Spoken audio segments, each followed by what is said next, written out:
మహాగణాధిపతయే నమః. ఓం గురుభ్యో నమః. ఓం శ్రీమాత్రే నమః. పరమేశ్వర స్వరూపమైనటువంటి జ్యోతిష, వాస్తు మరియు ఇతర అనేకమైనటువంటి శాస్త్రములను మనకు అందించినటువంటి మహర్షులకి నమస్కారం. హయగ్రీవ హయగ్రీవ హయగ్రీవేతి యో వదేత్ తస్య నిస్సరతే వాణి జహ్నుకన్యా ప్రవాహవత్. అరుణాం కరుణాతరంగితాక్షీం ధృతపాశాంకుశపుష్పబాణచాపాం అనిమాదిభిరావృతాం మయూకైః అహమిత్యేవ విభావయే భవానీం. శ్రీమాత్రే నమః. ప్రేక్షకులకి ఆ లలితాంబిక అమ్మవారి యొక్క అనుగ్రహం పరిపూర్ణంగా కలగాలని మనస్ఫూర్తి కోరుకుంటూ మనం ఈరోజు చెప్పుకోబెట్టిన టాపిక్లో ఒక్కొక్క గ్రహం గురించి చెప్పుకుంటూ ఉన్నాం. ఈరోజు శని భగవానుడి గురించి అసలు ప్రతి ఒక్కరి జాతక చక్రంలో అది ఉన్నటువంటి స్థితిని బట్టి ఎటువంటి ఫలితాలు జరుగుతాయి. చాలామంది ఏంటంటే భయపడుతూ ఉంటారు అమ్మో అని. కానీ జ్యోతిష్ శాస్త్రంలో మందుడు అని చెప్పడం జరిగింది. అంటే లేట్ అవ్వడానికి కొన్ని ఆటంకాలకు కారకుడు అని చెప్పడం జరిగింది. కానీ కర్మకారకుడు ఆయనే, ఆయుష్కారకుడు ఆయనే, మనకి ఏదైనా ఒక ఫలితం అందించాలంటే కూడా ఆయన అనేటువంటి చెప్పడం జరిగింది. కాబట్టి ఈ యొక్క విషయాలు చెప్తుంది నేనైనప్పటికీ కూడా చెప్పిస్తుంది సాక్షాత్ లలిత అమ్మవారిగా భావిస్తూ ఒక్కొక్క లగ్నం గురించి లేదా లగ్నం తెలియని వారి రాశి గురించి తెలుసుకుందాం. ధనుర్లగ్నము ధనస్సు రాశి. ధనస్సు వారికి శని భగవానుడు పాపే, ఎందుకంటే 2, 3 అధిపతి. అయితే ఇక్కడ ఒక కాన్సెప్ట్ మీరు అర్థం చేసుకోవాల్సింది ఏంటంటే పాపి అయినప్పటికీ కూడా శుభగ్రహాలతో సంబంధం అంటే పిఏసి ప్లేస్మెంట్ ఆస్పెక్ట్ కంజంక్షన్గా బాగుంటే బాగుంటుంది. అయితే ఈ పాపి కనుక 3వ అధిపతి లగ్నంలో కనుక ఉన్నట్లయితే కొద్దిగా ఏమవుతుంటుందంటే వీరికి స్ట్రెస్ ఉంటుంది లైఫ్లో. బట్ మీరు ఓం మధుసూదనాయ నమః మంత్రం చేసుకుంటే ఖచ్చితంగా బాగుంటుంది. అలాగే మరొక విషయం ఏంటంటే కుటుంబ సభ్యులతోని సిబ్లింగ్స్తో కూడా ఇస్తారు స్ట్రెస్ అక్కడ, బట్ ఇది చేసుకుంటే బాగుంటుంది. అదేవిధంగా 2వ అధిపతి 2లోనే 2, 3 అధిపతి 2లోనే ఉన్నట్లయితే ఇక్కడ పాప అయినప్పటికీ కూడా ధనాధిపతి ధనస్థానంలో ఉండడం వల్ల వ్యాపారాల్లో కలిసి రావడం జరుగుతూ ఉంటుంది. అదేవిధంగా ఇక్కడ మరొక విషయం ఏంటంటే 2లో ఉన్నప్పుడు మరి పాపిక ఎంతో కొంత దాని యొక్క ఫలితం ఇవ్వాలి కదా. అంటే ఇక్కడ కూడా కొంత కష్టపడి లైఫ్లో సంపాదించడం జరుగుతుంది 2వ అధిపతి 2లో ఉన్నప్పుడు. ఇక 3వ స్థానాధిపతి 3లో ఉన్నప్పుడు మాత్రం ఎట్టి పరిస్థితుల్లో కూడా మీరు ఇన్వెస్ట్మెంట్స్ చేసేటప్పుడు చాలా జాగ్రత్తగా ఉండండి. మరియు రియల్ ఎస్టేట్ రంగాలు, స్కూల్స్, కాలేజెస్ ఇట్లాంటి వాటి మూలంగా లేదంట్లయితే ఏదైనా మీడియేటింగ్ చేయడము లేనట్లయితే కన్సల్టెన్సీ సెంటర్స్ ద్వారా కలిసి రావడం జరుగుతుంటుంది. ఇక 4వ స్థానంలో ఉన్నట్లయితే ఈ 2వ అధిపతి 4వ స్థానంలో ఉన్నప్పుడు ఖచ్చితంగా లోన్స్ లభించడం జరుగుతుంది. అదేవిధంగా కాస్త కుటుంబ సభ్యులతో చిన్న డిస్టర్బెన్సెస్ వస్తుంటాయి బికాజ్ ఆఫ్ అది 3వ ఆధిపత్యం కూడా శనికి రావడం వల్ల. అలాగే ఇక్కడ కొద్దిగా సంతాన సంబంధించినటువంటి విషయంలో కొంచెం ఆలస్యం అవుతూ ఉంటుంది. ఎందుకంటే ఇక్కడ ఈ 3లో ఉన్న శని 6ని చూస్తూ 5ని క్యాప్చర్ చేస్తాడు ఇక్కడ పర్టికులర్గా. మరి 5వ స్థానంలోనే ఉన్నట్లయితే మాత్రం కాస్త ఇది కొంచెం సంతానం విషయంలోని, కుటుంబ సంబంధించిన విషయంలోని, ఫ్రెండ్స్ని నమ్మి ధనం ఇవ్వడం ద్వారా ఇబ్బంది అవ్వడం ఇట్లాంటివి జరుగుతాయి. కాబట్టి ఈ విషయంలో షేర్ మార్కెట్ జోలికి అసలు వెళ్ళకూడదు. 6లో ఉన్నాడు ఉదాహరణకి శని భగవానుడు, అప్పుడు కలిగేటువంటి ఫలితాలు ఏమిటి అని చూసుకున్నట్లయితే ఇక్కడ మాత్రం కొద్దిగా హెల్త్ రిలేటెడ్ సంబంధించిన విషయంలో, బ్రీతింగ్ రిలేటెడ్ సంబంధించిన విషయంలో కొంత జాగ్రత్తగా ఉండాలి. మార్కెటింగ్ రంగాలు, పర్టికులర్గా ఉద్యోగం ద్వారా ధన సంపాదన అనేటువంటిది ఉంటుంది. అయితే ఇక్కడ బుధగ్రహం కూడా బాగున్నట్లయితే అప్పుడు వ్యాపార రంగంలో బాగా రాణిస్తారు, ఎందుకంటే బుధుడు వ్యాపారాలకు కారకుడు కాబట్టి. ఇక 7వ స్థానంలో కనుక ఉన్నాడు శని భగవానుడు, అలాంటప్పుడు ఏంటంటే కాస్త వివాహ సంబంధించిన విషయంలో కాస్త ఎక్కువ ప్రయత్నం చేయాల్సి వస్తూ ఉంటుంది.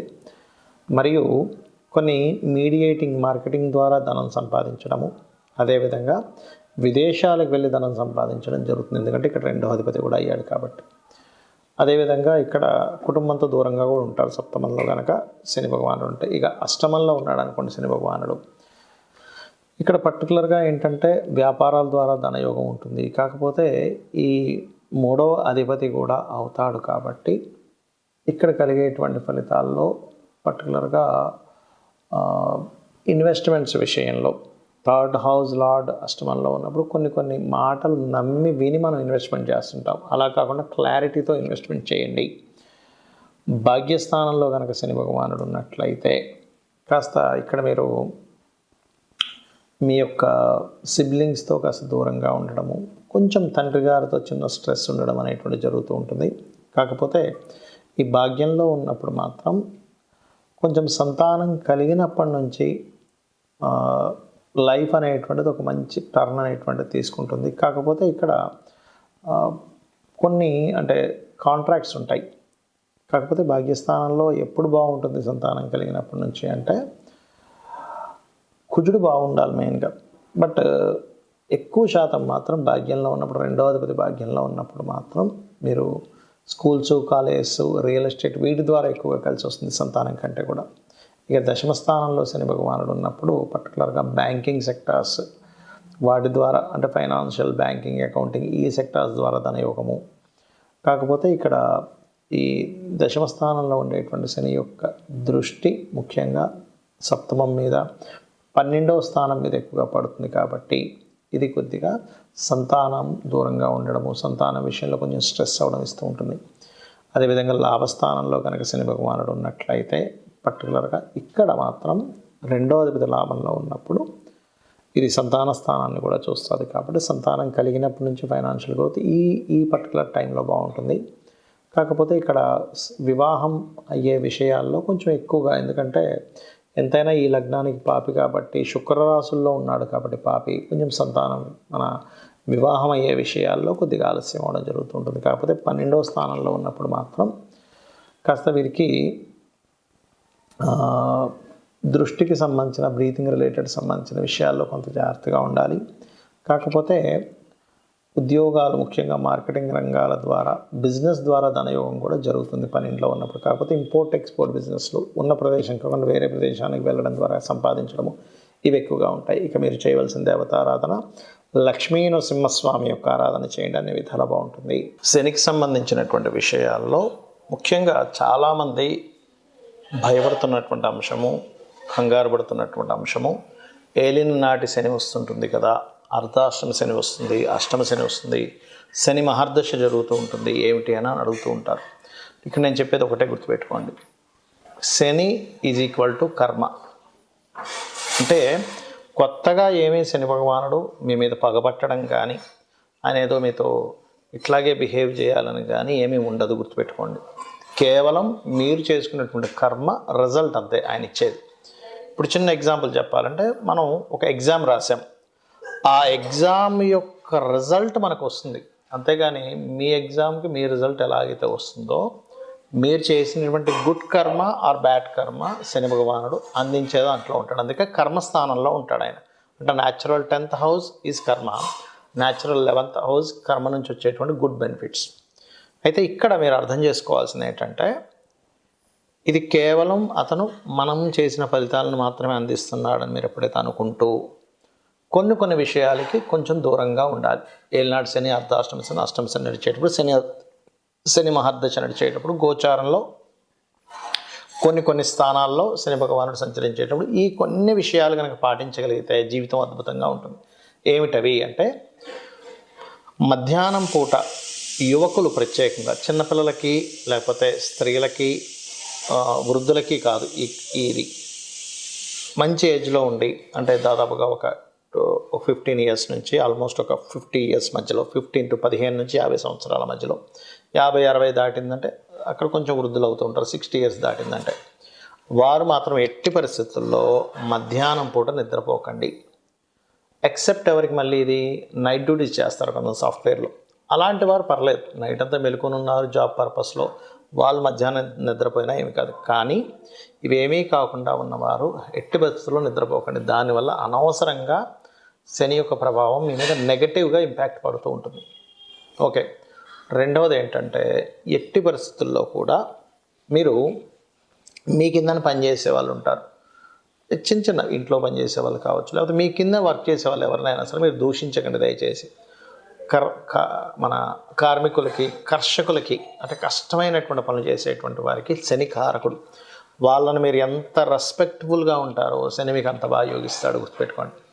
అదేవిధంగా మరొక విషయం ఏంటంటే, మీకు దగ్గరలో ఆలయం ఏదైనా ఉంది అంటే ఆంజనేయ స్వామి కానీ, నరసింహస్వామి కానీ, స్కందుడిది కానీ, రావి చెట్టు ఉన్న వెళ్ళి నిత్యము దర్శనం కనుక చేసుకున్నట్లయితే శని భగవానుడు ఇచ్చేటువంటి రిజల్ట్స్ ఏవైతే ఉంటాయో, గుడ్ రిజల్ట్స్ ఎలాగో మనం అనుభవిస్తాం, కానీ కొంచెం కష్టతరమైనటువంటివి ఏవైతే ఉంటాయో వాటిని మీరు ఈజీగా దాటగలుగుతారు. గుర్తుపెట్టుకోండి, కర్మ ఎక్కడా మారిపోదు, కానీ కర్మని దాటేటువంటి విధానం మీకు చాలా ఈజీగా దాన్ని బేర్ చేయగలుగుతారనమాట. అలాగే మరొక విషయం ఏంటంటే, ఇక్కడ మీకు దగ్గరలో ఆలయం ఉన్నట్లయితే అక్కడికి వెళ్ళి నూనెని దానంగా ఇవ్వండి. అంటే టెంపుల్స్లో వాడుకోవడానికి ఇవ్వచ్చు నూనెని, లేదు నువ్వులు, తెల్ల నువ్వులు, నీలం రంగు వస్త్రము శనివారాలు ఇస్తుంటే కూడా ఇందాక మనం చెప్పుకున్నట్టుగా ఏలినాడు శని, అర్ధాష్టమ శని, అష్టమ శని ప్రభావం తగ్గుతుంది. కానీ కొంతమందికి శని దశ ఉంటుంది, 19 ఇయర్స్ ఆఫ్ శని మహాదశ.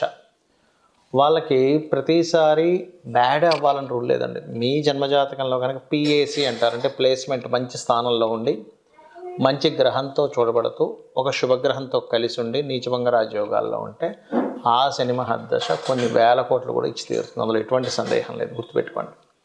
అయితే ఇక్కడ మీరు అర్థం చేసుకోవాల్సింది ఏంటంటే, కర్మ ఖచ్చితంగా సంబంధం ఉంటుంది. మనం పని చేయాల్సిందే. పని చేయకుండా ఏదో నేను కూర్చుంటే వచ్చేస్తాయి అనుకుంటే తప్పు.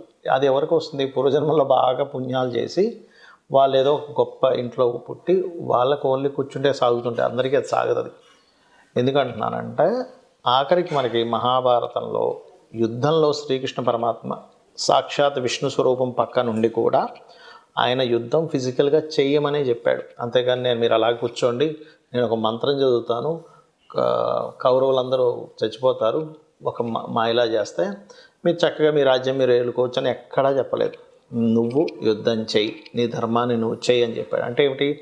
సాక్షాత్ శ్రీకృష్ణ పరమాత్మ పక్కన ఉండగా కూడా, ఇది మీరు అర్థం చేసుకోండి. అంటే ఏమిటి? మన చుట్టూ మనం చేసేటువంటి పూజలతో పాటు అమ్మవారు ఉంటుంది, కానీ ఉన్న వాళ్ళకి జయం ఉంది. అక్కడ ఎవరి పక్షానైతే శ్రీకృష్ణ పరమాత్మ ఉన్నాడో వాళ్ళకి విజయం లభించింది. మనం చేయవలసింది ఏమిటంటే, మన పని మనం చేసుకుంటూ మనం అమ్మవారినో, మీ స్వామివారినో, విష్ణువునో, శివునో ఎవరినో కానీ పట్టుకొని ఉండాలి. అలా మీరు చేసుకుంటూ వెళ్ళినట్లయితే ఖచ్చితంగా 100% విజయం లభించి తీరుతుంది. అందులో ఎటువంటి సందేహం లేదు. అయితే ఇక్కడ మీకు ఒక్క విషయం చెప్పి ముగిస్తాను. మీ పర్సనల్ చార్ట్లో శాటర్న్ శుభగ్రహాలతో ఉన్నాడా, పాపగ్రహాలతో ఉన్నాడా చూసుకోండి. ఎక్కువ పాపగ్రహాలతో ఉన్నాడు అనుకోండి, శాటర్న్కి శత్రువులు ఎవరు? కుజుడు. ఎందుకంటే అగ్రెసివ్ ప్లానెట్, అది fast moving planet, fiery related planet. ఇదేమో కోల్డ్ రిలేటెడ్ ప్లానెట్. సో అక్కడ ఫ్రిక్షన్ ఏర్పడుతుంది దానివల్ల. సో కుజుడితో ఉన్న, కేతువుతో ఉన్న, కేతు ఎందుకు? వీటికి కారకుడు. ఏది? వైరాగ్యానికి, విరక్తికి. ఇదేమో కర్మ, అదేమో విరక్తి. ఈ రెండు కలవకూడదు. అంటే కుజుడితో ఉన్న, కేతువుతో ఉన్న, ఒక్కొక్కసారి సన్తో కంబస్ట్ అయినా ఇబ్బంది చేస్తుంది. ఈ 3 గ్రహాలతో ఏ గ్రహంతో ఉన్నా ఆ పర్టికులర్ గ్రహాలకు కూడా దీపారాధన చేయండి, మీకు అన్ని విధాలా బాగుంటుంది.